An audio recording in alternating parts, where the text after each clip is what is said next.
Vamos abrir em Gênesis, capítulo 25.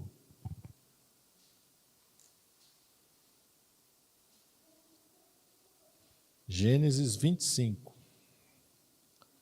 E quero ler com os irmãos, começando no versículo 19.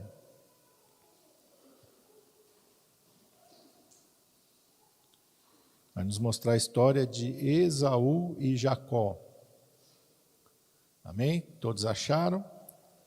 Está escrito assim: estas são as gerações de Isaque, filho de Abraão.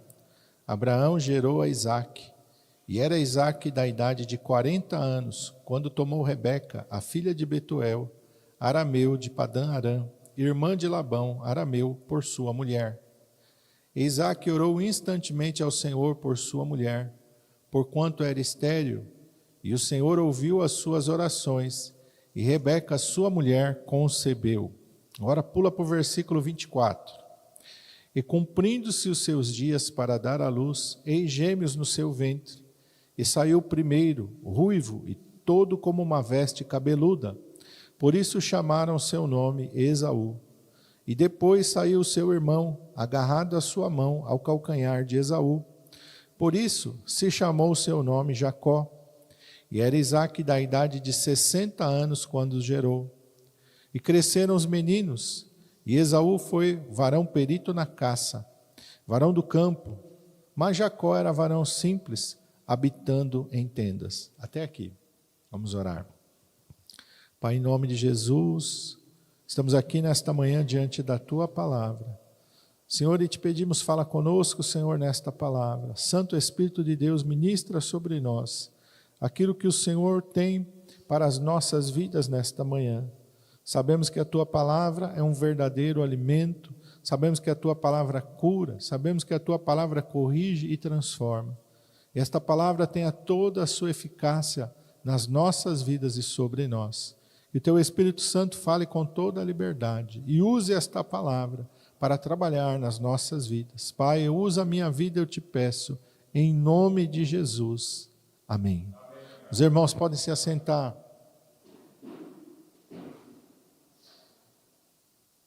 Esta é a história do nascimento de Esaú e Jacó.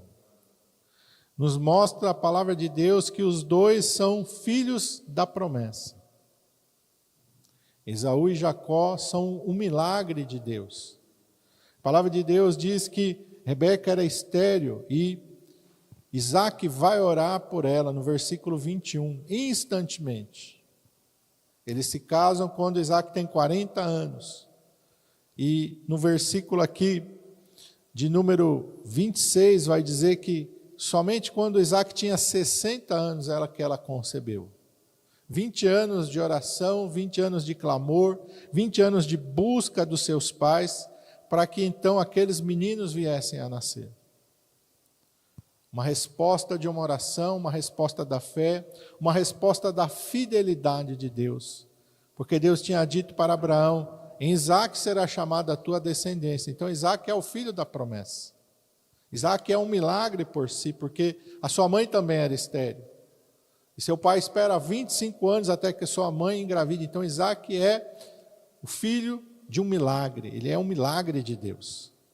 Isaque agora tem que orar por um milagre, porque a sua esposa também é estéril. E Deus atende a oração. E Deus lhe dá 2 filhos. Deus lhe dá filhos que são gêmeos. Os 2 vêm ao mundo debaixo de promessa, debaixo de milagre, debaixo da ação sobrenatural de Deus. Tem tudo a seu favor para que as suas vidas sejam abençoadas. Esaú é o primogênito, e por ser o primogênito, nós sabemos que há uma bênção maior sobre a vida dele. O primogênito é aquele que vai carregar nele a promessa de Deus. Ele que vai carregar nele a responsabilidade de levar o nome da sua família adiante. Mas ao longo da história destes 2 meninos, eles vão crescendo, eles se tornam homens. Nós vamos ver que há um distanciamento muito grande entre a vida deles. Não só por causa de desavença e desentendimento, mas principalmente por causa das suas escolhas. Porque o que vai diferenciar a vida de Esaú e Jacó são as escolhas que eles vão fazer. É aquilo que eles vão buscar para si mesmos. Eles estão debaixo de bênção. São descendentes de Abraão, eles são filhos de Isaac, eles são filhos da promessa. A bênção de Abraão está sobre eles. A aliança de Deus com Abraão está sobre eles. Eles vêm não por um acidente, mas eles vêm debaixo de unção e de promessa. Eles vêm debaixo de milagre. Mas a vida dos dois vai tomar um rumo bem diferente. E o que isso tem a ver com a gente aqui hoje? Eles tipificam dois tipos de crente. Existem dois estilos de vida que a gente pode ter dentro da igreja. E é isso que o Espírito Santo ministrou ao meu coração e que eu quero compartilhar com os irmãos. E a primeira coisa que vai falar logo após apresentar os meninos, logo após mostrar ali o seu nascimento milagroso, e que um nasce primeiro, que o outro nasce depois, o que um vai buscar para si, o que o outro... Você vê que as personalidades são completamente diferentes. Esaú vai se tornar perito na caça, um caçador. E Jacó vai ser varão simples. Enquanto Esaú vai para a caça, vai para o campo, vai ser um aventureiro, vamos dizer assim, Jacó vai ser um homem pacato, simples, bem diferente. Mas não é isso, não é o temperamento, não é o gênio que vai definir o futuro, mas sim o que eles vão buscar para si. E aqui, logo a seguir, vai dizer a partir do versículo 29, Jacó, já são adultos, já são homens, Jacó cozera um guisado, e veio Esaú do campo, e estava ele cansado. E disse Esaú a Jacó, deixa-me, peço-te comer deste guisado vermelho, porque estou cansado. Por isso se chamou o seu nome Edom, Edom quer dizer vermelho. Então disse Jacó, vende-me hoje a tua primogenitura. E disse Esaú, eis que estou a ponto de morrer, para que me servirá logo a minha primogenitura? Então disse Jacó, jura-me hoje, e jurou-lhe, e vendeu a sua primogenitura a Jacó. E Jacó deu pão a Esaú e o guisado de lentilhas, e ele comeu e bebeu. Levantou-se e se foi. Assim desprezou Esaú a sua primogenitura. Essa escolha de Esaú vai marcar a sua vida para sempre. O desprezo que Esaú tem pela sua primogenitura vai definir o seu futuro. A primogenitura era muito importante naquela época, irmãos. Ela trazia bênçãos, ela trazia benefícios, ela trazia responsabilidades sobre a vida de quem era o primogênito. Mas a palavra de Deus diz que Esaú vai desprezar. De que me serve a minha primogenitura? Se eu estou com fome, se eu estou cansado. Esaú não se preocupou com as consequências das suas palavras e muito menos com as consequências da sua atitude. Isaac não dava valor para a sua primogenitura. Esaú, desculpa. Esaú não se importava com aquilo que trazia a primogenitura sobre a sua vida. Ele estava mais preocupado com o que, irmão? O seu bem-estar. Esaú, para ele, o mais importante era o quê? Ele. O mais importante para Esaú é ele está feliz, ele está contente. O mais importante para Esaú é ele ter as suas necessidades supridas. Ele não está preocupado com o que seu pai vai pensar, ele não está preocupado com o que sua mãe vai dizer, ele não está preocupado com a bênção de Deus sobre a sua vida, ele não está preocupado com a aliança de Deus com seu avô, ele não está preocupado com nada. Nada disso para Esaú significa nada, ele despreza. Para ele nada disso tem valor. Para ele nada disso importa. O que importa é aquele momento que ele está vivendo. O que importa é que a vontade que ele tem no momento é satisfazer a sua carne naquele momento. Infelizmente, hoje a gente vê que existem pessoas também que vivem assim dentro do Evangelho. Está na igreja, mas ele não tem preocupação com as coisas de Deus, não tem compromisso com as coisas de Deus. Quantas pessoas estão no Evangelho e dentro da igreja ele vive como cristão, mas ele sai da igreja, ele vive como uma pessoa do mundo, ele mistura, ele faz as mesmas coisas que a pessoa que está no mundo. Porque para ele o que importa é o momento. O que importa para ele é satisfazer a carne. Ah, eu estou com vontade, eu estou com fome, ah, é legal, eu fiz, então ele não está preocupado. E assim nós vemos hoje crente participando de carnaval, crente participando de festa junina, crente participando das coisas, se envolvendo com as coisas do mundo. Crente vivendo uma vida sem compromisso. A Bíblia diz que é pecado, mas ele não está nem aí com o que a Bíblia declara. Ele não está nem aí com o que a palavra de Deus declara, porque ele está vivendo para ele. Compromisso com Deus, o compromisso com a palavra de Deus, o compromisso com as coisas de Deus, ele está pouco se importando. 3 questões aqui na primogenitura que Esaú desprezou. Primeiro, a primogenitura dava o direito para ele de porção dobrada. Lembra alguma coisa para você, irmão? Porção dobrada? Porção dobrada. O primogênito, lá em Deuteronômio 21, versículo 17, diz que o primogênito tinha direito a receber o dobro da herança do que os outros irmãos. Ele recebia 2 vezes mais.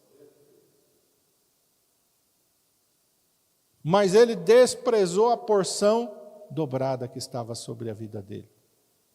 Não se importou. Ele disse, de que me adianta? Não se preocupou. A segunda bênção que trazia a primogenitura era a liderança. Quando seu pai falecesse, ele seria o chefe da família. Ele ia cuidar da sua mãe. Ele iria cuidar dos seus irmãos. Ele queria definir o rumo do clã, porque naquela época eles viviam em clãs. Ele que ia dar a direção. Estamos morando aqui, como eles eram nômades, agora nós vamos sair daqui, nós vamos ir para tal lugar. Era ele que estava encarregado de fazer isso. Está todo mundo comendo, está todo mundo vestindo, está todo mundo... Ele que tinha que se preocupar com isso.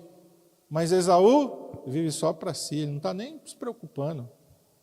Não está nem preocupado, cada um por si, Deus para todos. Tem pessoa que vive assim, não estou preocupado com os outros não, só me preocupo comigo mesmo. Não importa, cada um que se vire. Infelizmente tem pessoa que é assim também. A terceira bênção significava, ele teria autoridade espiritual. Quando seu pai falecesse, ele se tornaria o sacerdote do seu lar. É aquele que representaria a família diante de Deus. Encarregado de instruir, de guiar os seus irmãos e a sua família no temor do Senhor. Mas Isaac está ligando para isso? O Isaac não, Esaú? Não. Então não é, irmão, só uma questão financeira. Não é só uma questão de laços. É uma questão espiritual. Porque quem define a primogenitura e quem fala sobre a primogenitura, quem institui a primogenitura, é Deus. Deus é que vai estabelecer. É Deus é que vai definir. E quando Esaú está virando as costas e desprezando isso, ele está desprezando as bênçãos de Deus. As promessas de Deus ele está desprezando. O pacto, a aliança que Deus tem com Abraão, seu avô, com seu pai, ele está jogando para o mato. Ele está falando, não me importo com nada disso. Eu vou viver para mim, eu vou fazer o que eu quero. De que me adianta isso? De que adianta eu viver cristão aqui pensando no céu? Eu vou viver agora. Não participar disso, não participar daquilo. Não, eu vou participar. Não, que isso? Depois, quando eu morrer, eu me acerto com Deus. Tem muitas pessoas que pensam assim. Quando eu morrer, eu me acerto com Deus. Ou, quando é jovem, pensa, depois, quando eu ficar velho, eu me acerto com Deus. Quantas pessoas pensam, não, vou viver enquanto eu sou jovem, eu vou fazer enquanto eu posso fazer. Depois, quando eu não puder fazer, aí tudo bem. Não, irmão.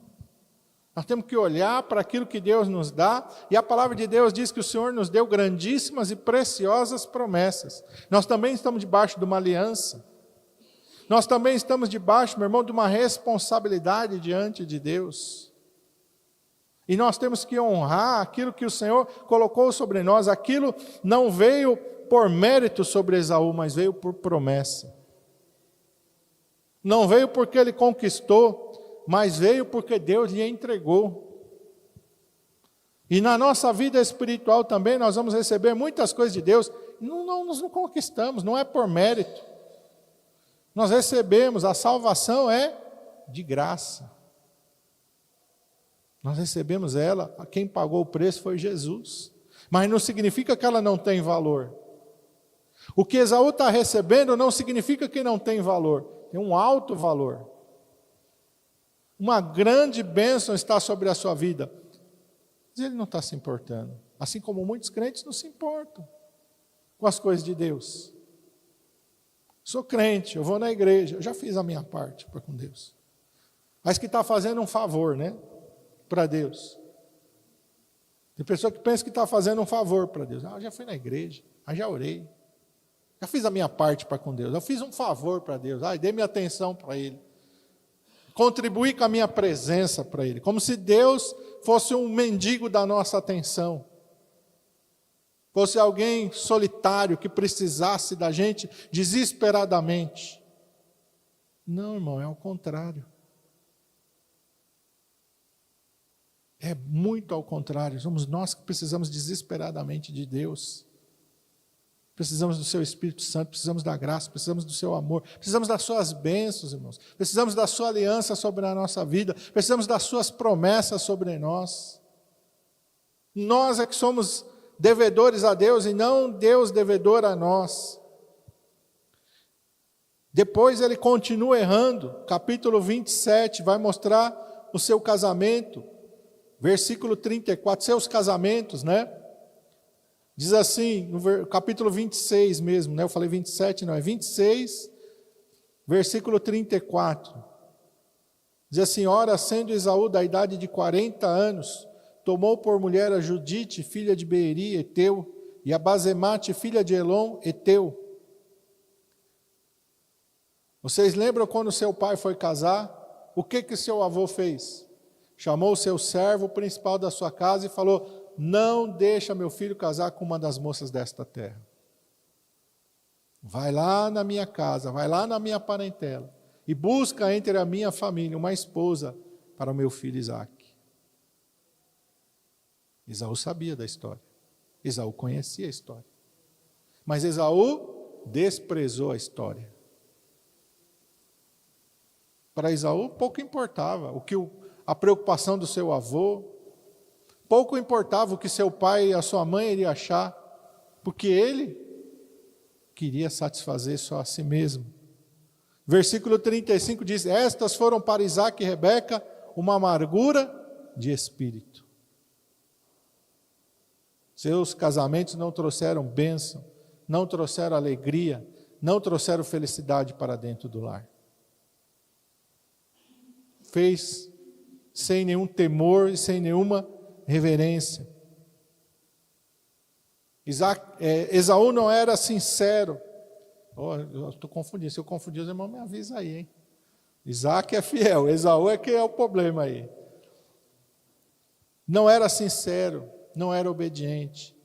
Fazia as coisas por interesse, para chamar a atenção. Olha o que ele vai fazer, capítulo 28, a partir do versículo 6.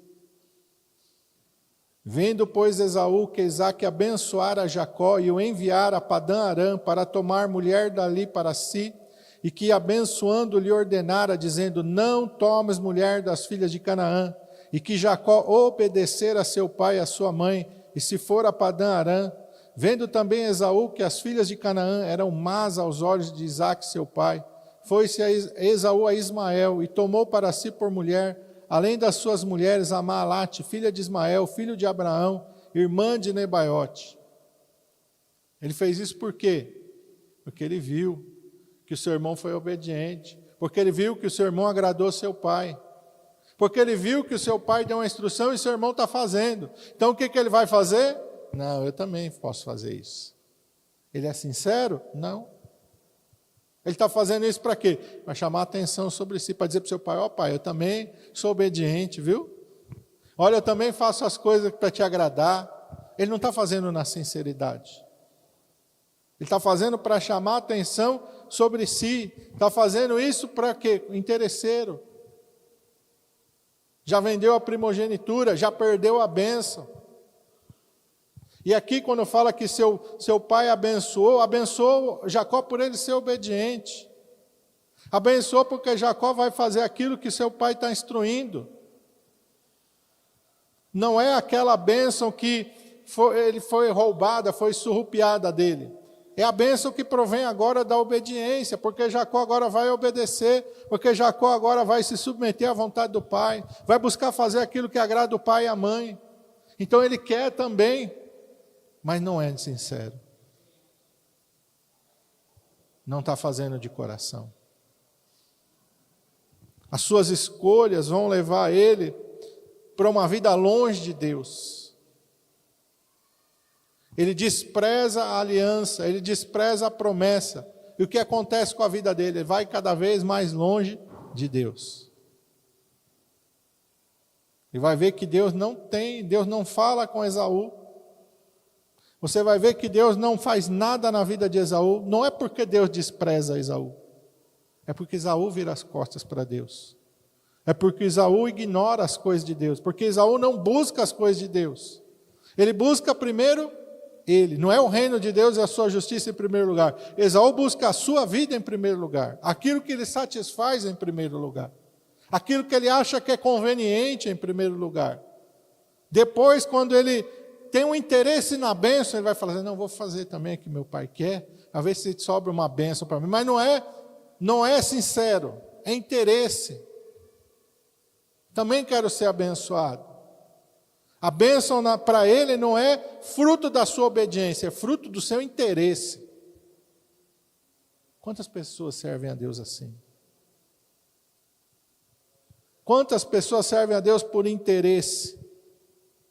O que o Senhor quer da minha vida? Não sei, mas eu sei o que eu quero de Deus. Eu quero isso. O que Deus tem para a sua vida? Não sei, mas eu sei o que eu quero para a minha vida. Eu tenho esse objetivo, eu quero alcançar aquilo, eu quero conquistar aquilo, eu quero chegar lá, e que Deus me abençoe para mim chegar lá onde eu quero. Então Deus é só um meio. Deus é só um gênio da lâmpada. Deus é só um realizador de desejos, um facilitador das coisas. Não é Senhor, não é mestre da nossa vida. E quantas pessoas a gente vê assim, irmãos? E aí depois, uma coisa que ele pediu para Deus que Deus não fez, não deu certo, o que ele faz? Fica com raiva de Deus. Sai da igreja. Não, fui na igreja, eu pedi, eu só queria aquilo de Deus e Deus não fez, então não quero saber. É mimado. Egoísta. Quantas pessoas são assim, irmãos? Infelizmente, não, Deus não fez o que eu queria, eu só queria uma coisa de Deus, Deus não fez. E o que Deus queria de você? O que Deus quer de nós? O que Deus tem para nós? Jacó, irmãos, ele não é perfeito. A gente olha para a vida de Jacó e vê que ele não é perfeito. Ele vai errar, ele vai mentir, ele vai enganar. Mas uma coisa você vai ver na vida de Jacó, ele é obediente. Porque a mãe dele chama ele e fala, você vai fazer assim, e vai fazer desse jeito. Ele fala, mãe, vai dar errado isso daí, meu pai vai descobrir, vai me amaldiçoar. Não, meu filho, faz como eu te mando. E o que ele fez? Obedeceu. Obedeceu a sua mãe. Depois, vai para lá, ele foi. Você vai ver que, apesar das suas falhas, apesar dos seus defeitos, ele é obediente. Ele não vai ser perfeito, mas ele vai aprendendo. Ele vai trabalhar com seu sogro, e ali, em vez dele enganar, ele vai começar a ser enganado. Mas ele é alguém que está aprendendo. Ele é alguém que está procurando fazer as coisas de um jeito diferente. Quando ele está trabalhando para o seu sogro, ele vai passar a entender que Deus pode lhe favorecer. O seu encontro em Betel com Deus, ali sela uma aliança e vai mudar o rumo da vida dele. A partir daquele momento, ele vai passar a orar, vai buscar Deus, porque ele fala para o sogro dele, você me enganou 10 vezes, se não fosse Deus, eu não te enganei nenhuma vez. O sogro dele já engana ele logo de cara, já desde o casamento. E vai enganando, e vai enganando, e vai enganando, e Jacó se vinga dele? Não. Jacó engana ele? Não. Por quê? Porque o encontro que Jacó tem com Deus é sincero, é verdadeiro. A aliança que Jacó estabelece com Deus em Betel, ela é verdadeira.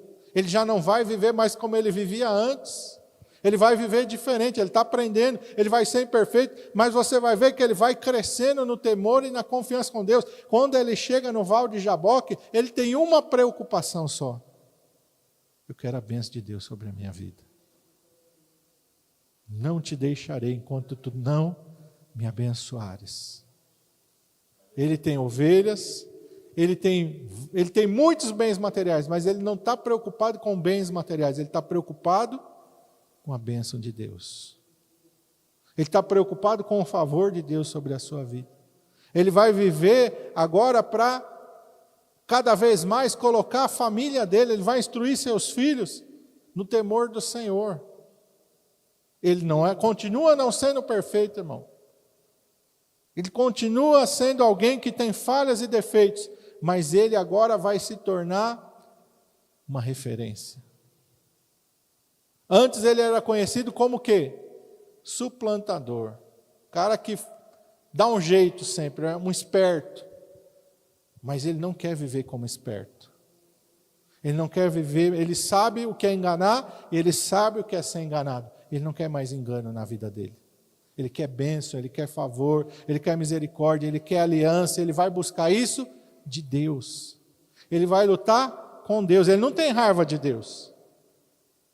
Ele não está dizendo, poxa Senhor, o Senhor me levou lá para Labão, lá, e olha o que aconteceu na minha vida. Está louco. Ele não vai falar. Ele não vai reclamar.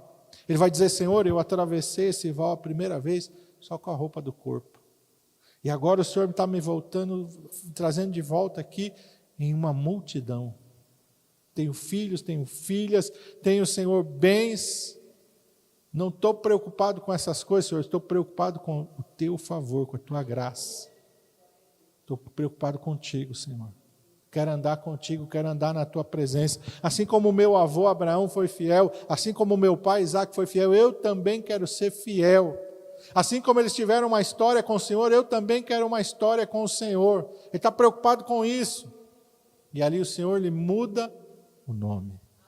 Não te chamarás mais Jacó, agora a sua vida é completamente diferente. Aquele rapaz que atravessou aqui era um, esse que está voltando é outro. Agora a tua vida está transformada. Agora tu és Israel. Tu é aquele que luta com Deus e prevalece. Não é contra Deus, irmãos. Ele luta com Deus. Deus está do lado dele. Deus está ali favorecendo. Ele experimenta isso lá no rebanho, quando o anjo aparece em sonhos e lhe dá instrução. Olha, você vai fazer assim, assim, assim, contrário das ovelhas. E ele vê que a instrução de Deus na vida dele o abençoa, o faz crescer, sem ele precisar enganar ninguém.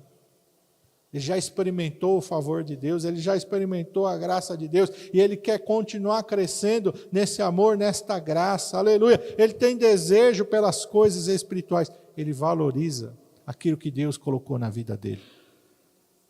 Esse é um exemplo, irmão, bem claro de dois tipos de crente completamente diferentes. Um que vai viver para si e um que vai viver para Deus. Um que só quer os benefícios que Deus pode lhe dar.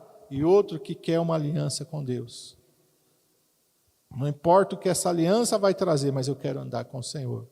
Porque Deus toca nele. A partir daquele encontro com Deus no Val do Jaboque, ele vai mancar, ele vai ter que usar um bordão, ele vai ter que se escorar para o resto da vida dele. Mas ele nenhuma vez ele reclamou, Senhor, por que o Senhor tocou aqui em mim? Por que agora eu ando com dificuldade? Por que agora eu tenho que me apoiar num bordão agora? Por que o Senhor fez isso? Por que o Senhor não me abençoou? Ele não está reclamando de nada. Porque ele sabe que agora Deus está com ele. Ele vai sair dali, depois ele vai encontrar os anjos de Deus vindo na direção dele. Tantas coisas vão acontecer na vida dele. E Deus vai dizer, eu sou o Deus de Abraão, de Isaac e de Jacó. Não sou só o Deus de Abraão, não sou só o Deus de Isaac. Eu sou o Deus de Abraão e de Isaac e de Jacó. Agora Deus não tem, meus irmãos, Deus agora está associado com ele, e ele está associado com Deus. Para o resto da sua vida e por todas as gerações de Israel, se eu perguntar para qualquer judeu, Deus de Abraão, Deus de Isaac e Deus de Jacó. O meu Deus é o Deus de Abraão, de Isaac e de Jacó. E Esaú, irmão, que viveu só para si. Esaú que só buscou aquilo, nem nação é mais hoje. Onde estão os edomitas hoje? Foram apagados da história. Porque a palavra de Deus diz, e aquele que faz a vontade do Senhor, permanece para sempre. Mas aquele que faz a sua própria vontade, vai viver só para si mesmo, e a sua história vai ser apagada. Então, que ao olhar para a história de Esaú e de Jacó, nós possamos desejar, meus irmãos, viver uma vida com Deus e para Deus. Como Jacó, nós não somos perfeitos. Como Jacó, nós vamos falhar. Mas como Jacó, nós podemos aprender com os nossos erros e buscar sempre crescer na fé, na graça e no conhecimento de Deus. Vamos honrar aquilo que Deus honra, vamos amar aquilo que Deus ama, vamos buscar aquilo que Deus quer e não o que a gente quer. O Evangelho é morrer para mim mesmo. Irmão, se eu fizer só o que eu quero, eu não posso agradar a Deus. Se eu fizer só aquilo que a minha carne quer, com certeza eu vou me afastar de Deus. Olha Abraão e Ló, quando Ló escolhe para si aquilo que encheu os seus olhos. Ele olha para o lado de Sodoma e Gomorra, a palavra de Deus diz que era tão bonito, era quase tão bonito quanto o jardim do Éden. Ele fez o quê? Será que Deus quer que eu vou para lá? Não, é para lá que eu quero ir, porque encheu os meus olhos. Esaú está buscando o quê? Para que primogenitura?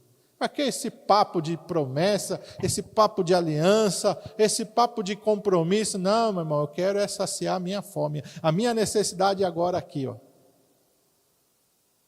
Isso aí depois, infelizmente, olha a advertência que em Hebreus Deus vai fazer para nós. Vamos lá, Hebreus capítulo 12.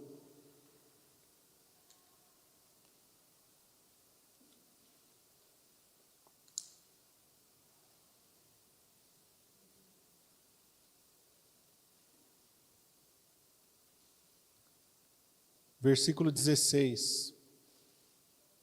Olha a advertência da palavra de Deus para nós aqui hoje. Por isso que essa história tem tanto a ver conosco. Diz assim: ninguém seja fornicador ou profano, como Esaú, que por um manjar vendeu o seu direito de primogenitura. Irmãos, quando a gente olha aqui, a palavra de Deus diz que ele era impuro, infiel e profano. Quando ele fala de que me serve a minha primogenitura, é como se ele estivesse cuspindo na cara de Deus. De que me serve a minha primogenitura? Irmãos, a gente tem que ter temor. Tem pessoa que fala que na igreja nada. Olha, meu irmão, isso é uma coisa tão grave a pessoa falar isso. Uma pessoa que já esteve aqui dentro, uma pessoa que já recebeu a bênção de Deus, fala que eu vou na igreja nada. Não quero saber de nada. É isso que a Bíblia está dizendo para a gente não ser assim. Profano, impuro, que despreza as coisas de Deus, que zomba das coisas de Deus. Irmãos, ninguém seja fornicador ou profano por um manjar. Olha a diferença de Daniel e os seus amigos na Babilônia. O manjar foi apresentado diante deles. O que eles disseram? Eu não vou sentar nessa mesa. E eu não vou sentar nessa mesa. Por quê? Porque eu não vou me contaminar. Não é o manjar que vai tirar a minha aliança com Deus. Não é o manjar que vai tirar aquilo que eu tenho com Deus, as promessas de Deus na minha vida, por causa de um manjar. Você vê que a atitude é completamente diferente. Esaú nem estava diante de um manjar, irmão. Um guisadinho de lentilha com carne e pão. Mas Daniel está diante do manjar do rei da Babilônia. Então não é aquilo que o diabo oferece para nós, é a atitude que está dentro do nosso coração. Que às vezes pouca coisa o diabo consegue fazer a gente virar as costas para Deus, com pouca coisa. E nem que seja com muito, né? Não vamos ser igual Balaão, não, nem que eu ganhasse um quarto cheio de ouro eu não ia obedecer a Deus. Foi só o Balaque subir a oferta que lá vai ele, lá junto. O inimigo, ele é astuto, irmão. A Bíblia diz que ele anda ao nosso derredor e ele está buscando o quê? A quem possa tragar. Ele está buscando uma oportunidade. Está buscando uma oportunidade. Está olhando, observando a nossa vida. Ele sabe, olha, nem tudo, irmão, que pode te atrair vai me atrair. Cada um de nós é diferente. É por isso que o diabo fica ali, ó. O que atrai ele? O que atrai ela? Aonde é que ele balança? Aonde é que ela balança? Aonde é que, se eu colocar ali, ele vai escolher, ele vai virar as costas para Deus sem pensar, ele não vai nem pensar. Se eu colocar aquilo ali diante dele, ele não vai nem, ó, não vai nem cogitar. Se eu pressionar ele, aonde? Aonde que eu vou pressionar ele? Vê que José, o diabo coloca o quê? A mulher de Potifar. Mas José não cai. Para Daniel ele coloca o quê? E os seus amigos, um manjar, vamos pôr um manjar diante dele. Para cada um de nós, ele sabe, irmão, o que ele vai apresentar. Mas que nós possamos entender, irmão, que nada é mais precioso do que a presença de Deus. Porque José responde para a mulher de Potifar, como pecaria eu contra o meu Deus? E depois ele pensa no seu senhor, Potifar, teu marido, confia em mim. Depositou a sua confiança, ele não sabe nada do que tem dentro dessa casa, a não ser você. O resto está tudo na minha... Como que eu ia pecar contra Deus e contra ele? Lealdade. Daniel está lá e fala assim, porque eu vou trocar a presença de Deus por causa de uma comida, de uma bebida? Não. Dê-nos legumes a comer e água a beber. Irmão, fala sério.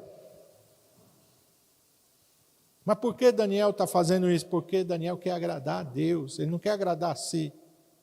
Quem é que não queria sentar numa mesa e comer uma carne, irmão, um manjar? Mas Daniel está falando, se eu satisfazer a minha carne, eu não satisfaço a Deus. Se eu fizer aquilo, essa escolha que Esaú nem pensou.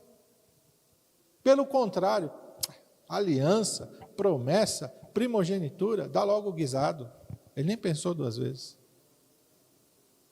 Então, irmãos, nós possamos olhar, porque aqui no versículo 17 também vai dizer assim, porque bem sabeis, que querendo ele ainda depois herdar a bênção, foi rejeitado, porque não achou lugar de arrependimento, ainda que com lágrimas o buscou. O que isso nos mostra, irmão? Que a misericórdia de Deus tem limite. Que a paciência de Deus tem limite. Que às vezes nós vamos errando, e o problema, irmão, não é só errar porque nós somos imperfeitos. O problema é a nossa atitude diante do nosso erro. Se você olhar para a história de Davi e olhar para a história de Saul e comparar, os dois erraram. Os dois pecaram. Por que Davi foi restaurado e Saul não? Porque Saul você nunca vai achar Saul realmente arrependido. Quando ele diz para Samuel, pequei, ele está fazendo isso por quê? Vamos comigo e me honra diante do povo. Você vê a intenção dele? Ele está falando para Samuel, aquilo que Samuel quer ouvir não é sincero. Ele não está arrependido.